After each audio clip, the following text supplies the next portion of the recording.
Assalamualaikum warahmatullahi wabarakatuh. Kami daripada Kumpulan 4. Sebagai penerangan tugasan ini, ikan hiasan adalah ikan yang dipelihara untuk tujuan mencantikkan dalam akuarium.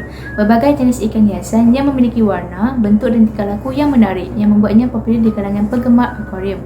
Beberapa contoh ikan hiasan termasuk ikan gapi, neon, tetra dan diskus. Pemeliharannya melibatkan pemilihan makanan yang tepat, keadaan air yang baik dan persekitaran yang sesuai dalam akuarium. Dalam tugasan ini, kami memelihara ikan hiasan jenis carp 20 ekor, blue tiger 2 ekor dan 4 ekor jenis mollyfish.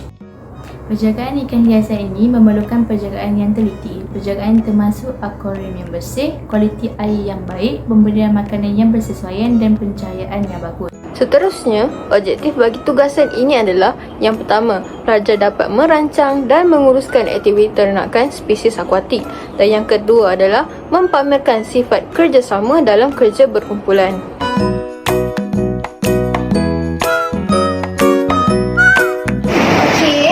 Assalamualaikum warahmatullahi wabarakatuh. Nama saya Fatin Aida Syakira, Tabel tinggi 202110164. Baiklah, hari ini saya akan terangkan tentang kaedah penjagaan ikan ni lah. Kita bermula dengan kita beli ikan daripada kedai ataupun dapatkan daripada doktor. Tapi kita dapatkan ikan tu, kita perlukan pengesahan atau cok daripada tuan kedai lah untuk ikan tu. Move kepada step pertama. Sebelum kita sediakan tempat tinggal dia tu, kita perlu ada 3 bekas. Bekas pertama ni untuk kita isi tangki air simpanan, di mana kalau air berada di separuh tangki, kita letakkan anti-klorin sebanyak 0.25 ml, dan di mana jika penuh 5 ml. Dan sediakan 2 lagi tangki untuk kita letakkan air simpanan kita. Setelah tangki sudah ada, kita sediakan oksigen pula. Oksigen ni kita akan pasangkan salur pada pipe oksigen ni. Salur ni akan bekalkan oksigen, dan kita juga pasang beluli ya. Beluli ni akan sambungkan oksigen yang kita pasang dari pipe ni ke dalam air untuk akuarium ikan hiasan kita. Setelah dah pasangkan oksigen, barulah kita masukkan ikan-ikan hiasan yang telah kita beli tadi. Baiklah, move kepada cara penjagaan ikan kedua. Kita perlulah memastikan kebersihan air ikan ya. Kebersihan kolam akuarium ikan ni perlulah dijaga setiap hari. Di mana kita akan keluarkan ikan dulu. Lepas keluarkan ikan, kita keluarkan hiasan-hiasan ikan. Lepas keluarkan hiasan-hiasan tu, baru kita buang air dalam akuarium ni yang dah berkeladak dengan makanan-makanan liar tu, semua kita buang. Lepas tu cuci, masukkan balik ikan hiasan tu dengan air tangki simpanan ni dan dah ada anti-klorin. Lepas tu masukkan hiasan balik dan pasangkan oksigen macam biasa. Dan step penjagaan terakhir untuk penjagaan ikan ni ialah kita perlu memantau kadar pH air pada setiap minggu. Di setiap minggu. Untuk cek kadar pH air secara mingguan, kita perlu cek 4 perkara: pH, amonia, nitrit dan juga nitrat.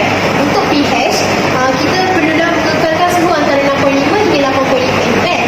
Manakala amonia di antara 0.25 ml. Manakala nitrit jangan lebih 0.5 dan juga nitrat jangan lebih 5 ml. Supaya ikan kita ni sudah berada dalam suhu yang normal lah dan tak memberi apa-apa jangkitan pada mereka. Itu sahaja. Untuk memberi makan ikan yang secukupnya, berat ikan perlulah ditimbang terlebih dahulu, iaitu kami menimbang 4 ekor ikan dan membahagikan berat 4 ekor ikan tersebut untuk mendapatkan jumlah 1 ekor ikan. Selepas itu, jumlah 1 ekor ikan itu perlulah didarab dengan jumlah keseluruhan ikan yang terdapat di dalam akuarium untuk mendapat berat keseluruhan ikan yang terdapat di dalam akuarium. Selepas itu, berat keseluruhan ikan yang terdapat di akuarium perlulah didarab dengan peratusan makanan yang telah diberikan oleh doktor untuk mendapatkan berat bersih makanan yang perlu diberikan kepada ikan. Selepas itu, berat makanan ikan tersebut telah dibagi 2 kerana kita perlu membagi makanan sesi pagi dan sesi petang. Dan seterusnya merupakan hasil dan impak tugasan. Di sebelah kanan kita dapat lihat beberapa hasil yang ternakan yang telah kami lakukan, dan di sebelah kiri pula merupakan impak tugasan ini. Yang pertama sekali, banyak ilmu pengetahuan mengenai hidupan akuatik yang telah kami pelajari. Kami bukan sahaja mempelajari bagaimana untuk menjaga hidupan ini, malah kami juga mempelajari bagaimana memeriksa kualiti air. Seterusnya, kami juga mempelajari betapa pentingnya sikap kerjasama dalam ahli kumpulan. Tanpa sikap kerjasama ini, sesuatu tugasan tidak dapat dijalankan dengan lancarnya. Impak yang kedua ini telah membuktikan bahawa objektif yang kedua telah pun tercapai melalui tugasan ini. Seterusnya ialah permasalahan yang timbul dan langkah penyelesaian. Dalam proses menjaga ikan hiasan, terdapat beberapa permasalahan yang mungkin timbul yang perlu diberi perhatian dan penanganan yang berwawasan. Salah satu permasalahan utama adalah berkaitan dengan kualiti air dalam akuarium.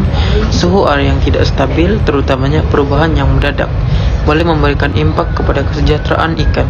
Di samping itu, kekeruhan air yang disebabkan oleh sisa makanan, najis atau bakteria perlu diatasi dengan menggunakan sistem penapisan yang efisien. Penyakit ikan menjadi aspek penting dalam penjagaan ikan hiasan. Jangkitan bakteria, parasit atau kulat boleh memberi kesan negatif kepada kesihatan ikan. Oleh itu, pemantauan berkala terhadap tingkah laku ikan, gejala berpenyakit dan langkah-langkah pencegahan seperti pemisahan ikan yang sakit menjadi sangat penting. Selain itu, pergaduhan di antara ikan juga menjadi salah satu masalah yang timbul. Pemilihan rakan sejenis perlu dilakukan secara bijak. Keagresifan atau pergaduhan antara spesies ikan boleh menyebabkan konflik dan stres. Pemberian makanan yang tidak teratur atau berlebihan juga boleh menyebabkan masalah kesihatan kepada ikan. Masalah yang keempat ialah melalui aspek keselamatan ikan. Lingkungan akuarium seperti hiasan dan dekorasi perlu diperiksa untuk memastikan keselamatan ikan. Objek yang tajam atau beracun boleh membahayakan kesejahteraan ikan. Pengurusan populasi ikan dalam satu akuarium juga merupakan faktor yang penting untuk mengelakkan kepadatan yang berlebihan. Seterusnya ialah langkah penyelesaian. Bagi menangani masalah dalam penjagaan ikan hiasan, beberapa langkah perlu diambil. Langkah yang pertama adalah untuk masalah berkaitan kualiti air, pastikan tangki air ikan dibekalkan dengan penapis yang efisien dan dibekalkan dengan oksigen yang mencukupi. Lakukan penggantian air secara berkala untuk mengawal kadar amonia dan nitrat, dan pantau pH air secara berkala. Pemantauan rutin terhadap penyakit ikan adalah sangat penting, dan sekiranya gejala dikesan, berikan rawatan yang sesuai dan pisahkan ikan yang sakit. Untuk mengurangkan konflik di antara ikan, amati tingkah laku mereka dan sesuaikan hiasan atau reorganisasi akuarium jika perlu.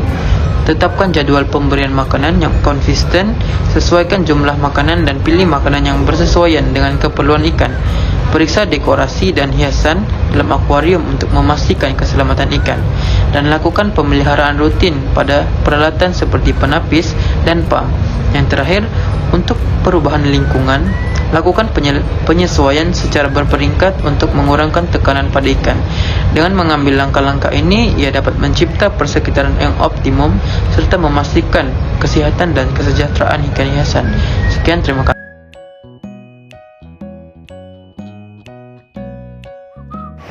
Dapat kami simpulkan bahawa dalam melaksanakan tugasan pemeliharaan ikan hiasan ini, terdapat banyak perkara yang kami perolehi. Kami menyadari bahawa pemeliharaan ikan hiasan ini melibatkan pemahaman yang sangat mendalam mengenai keperluan air, suhu, nutrisi yang sesuai untuk setiap jenis ikan yang berbeza.